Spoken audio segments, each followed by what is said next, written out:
would like to share with y'all today, if you will allow me and we can learn together, what a spiritual earthquake is. So, a political overthrow in the biblical context is not only of a government, which ourselves is a government. So, God overthrows ourselves and then He takes over. So, that is a picture of a spiritual earthquake. So, right here it says, what means the symbol of the earth opening its mouth in the natural world? When the earth opens its mouth, there is an earthquake, and an earthquake, according to the figurative language of the apocalypse, as all admit, just means a great political convulsion.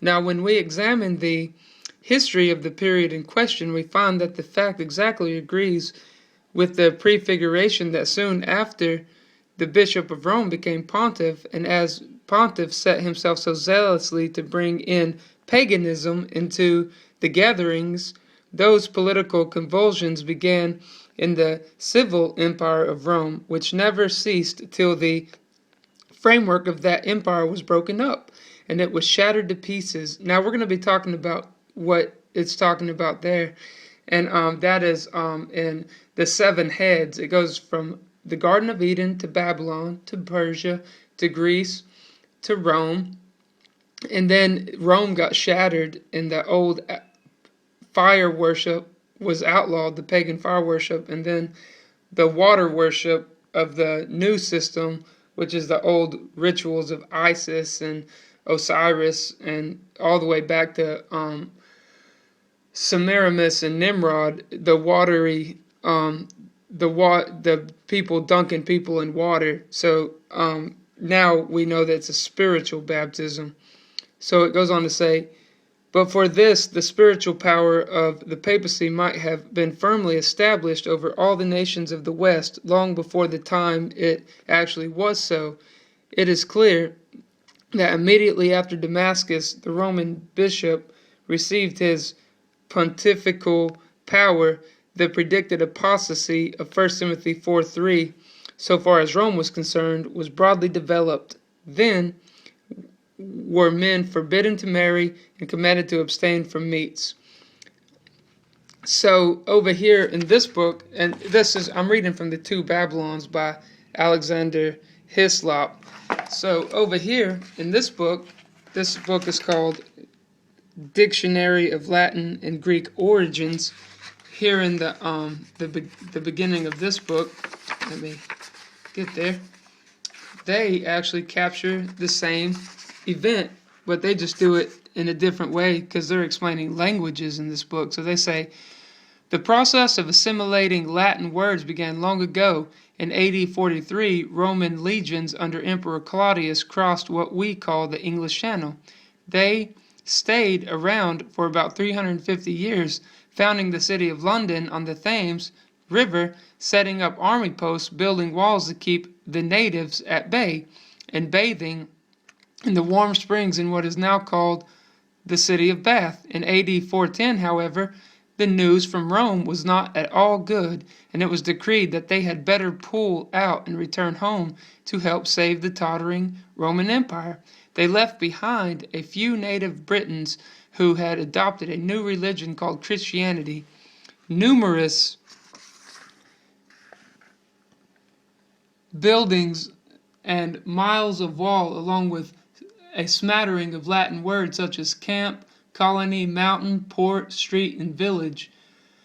By the end of the 5th century, members of 3 Germanic tribes, the Angles, Saxons, and Jutes, had crossed the North Sea in sufficient numbers to fill the vacuum that the Romans had left. Eventually, one of them, the Angles, gave their new turf the name England, and to their utterances and people the adjective and noun Englisk. And then in 597, a second Latin wave washed upon England and its language. So now we see what happened. The old Roman fire worship had been outlawed, and the Roman Empire had collapsed, and now the Roman Catholics are coming. This was when Ethelbert, the Saxon king of Kent, was baptized by St. Augustine, a missionary sent to convert the Anglo-Saxons to Christianity.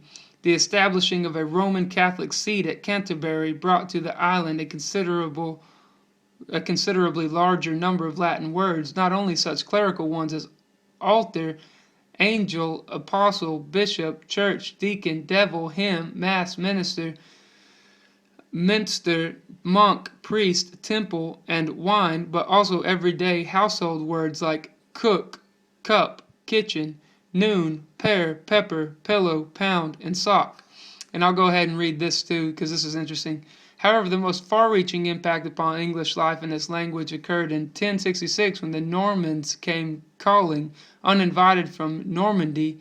Under the leadership of William the Conqueror, they defeated the English forces at the Battle of Hastings and marched on to London, where William, on Christmas Day, was crowned King of England. He and his followers spoke French, a language descended from Latin.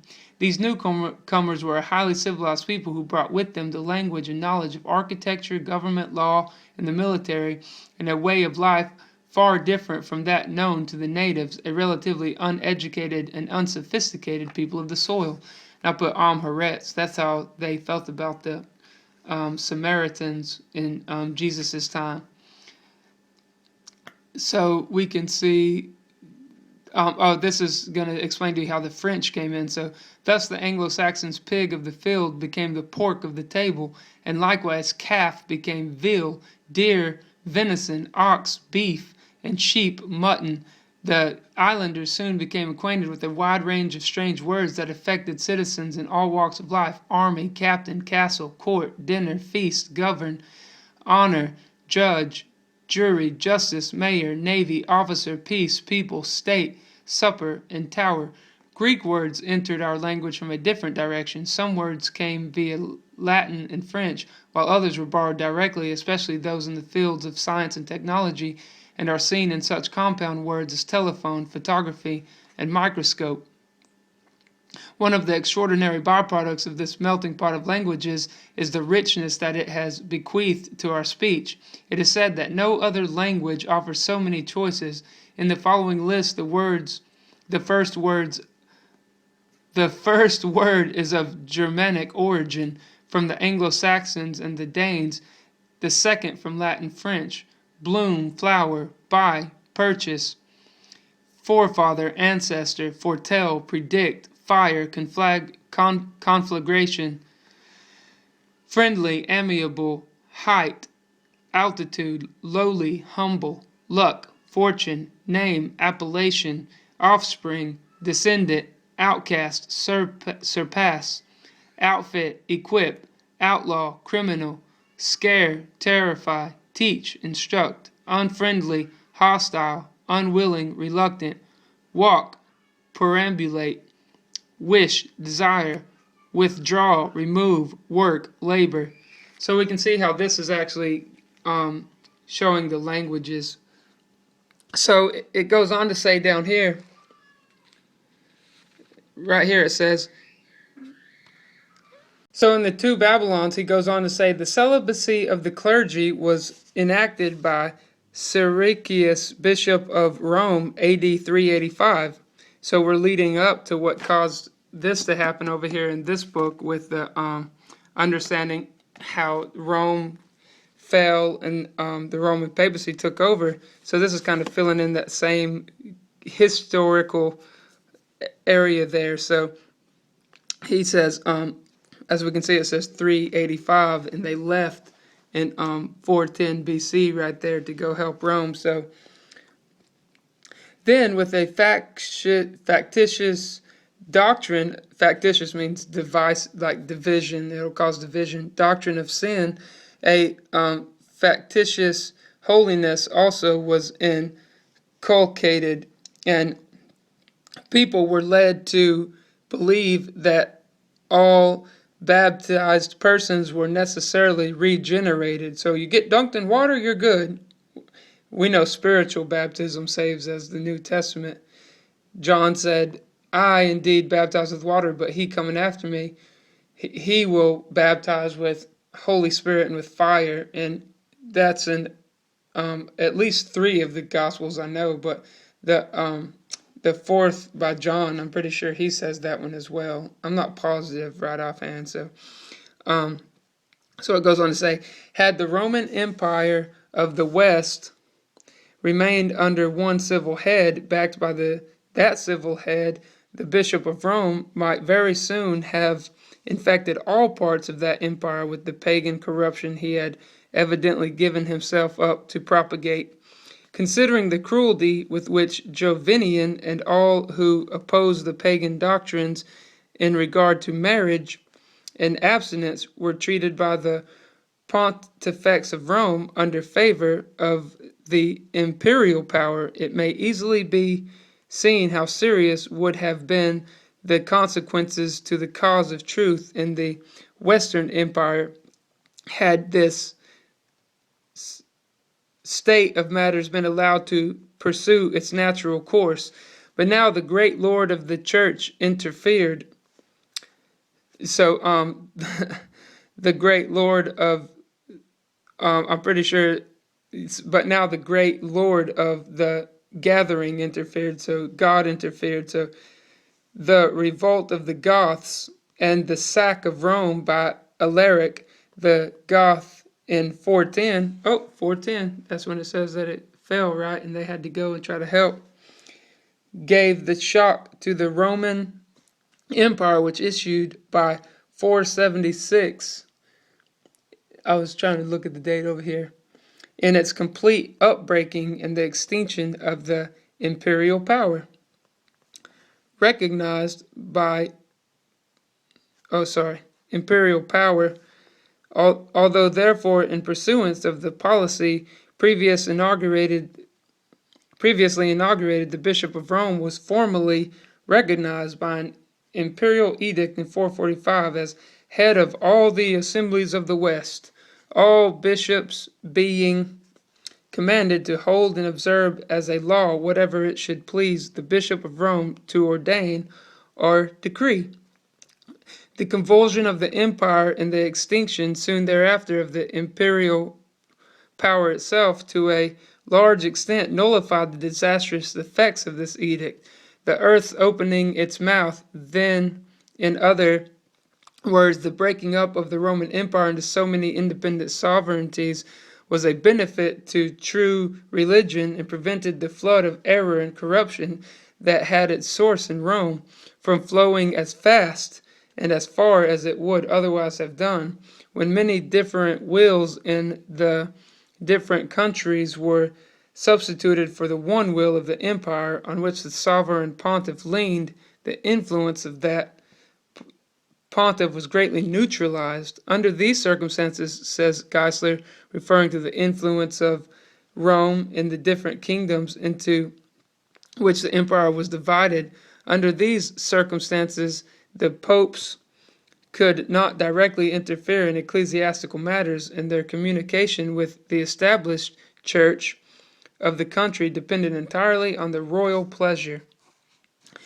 The papacy at last overcame the effects of the earthquake, and the kingdoms of the West were engulfed in that flood of error that came out of the mouth of the dragon. But the overthrow of the imperial power, when so zealously propping up the spiritual despotism of Rome, gave the true church in the West a lengthened period of comparative freedom, which otherwise it could not have had. The Dark Ages would have come sooner, and the darkness would have been more intense, but for the Goths and Vandals and the political convulsions that attended their eruptions.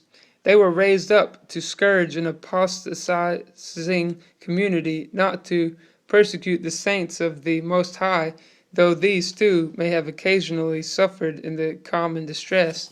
The hand of providence may be distinctly seen in that I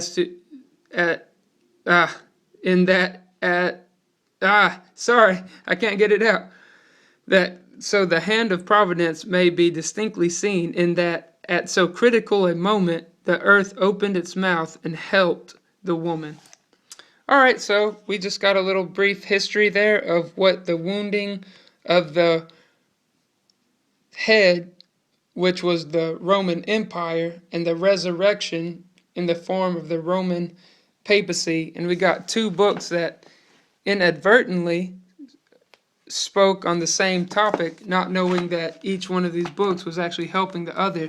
This one is in the direction of language, Dictionary of Latin and Greek origins, because they're explaining how the languages were derived and developed. And right here, this one is speaking from the context of the history of what happened and God's sovereign hand over the whole matter. So, all right, and that was The Two Babyloners by Alexander Hislop. All right, thanks for watching, guys. Talk to y'all later. Bye.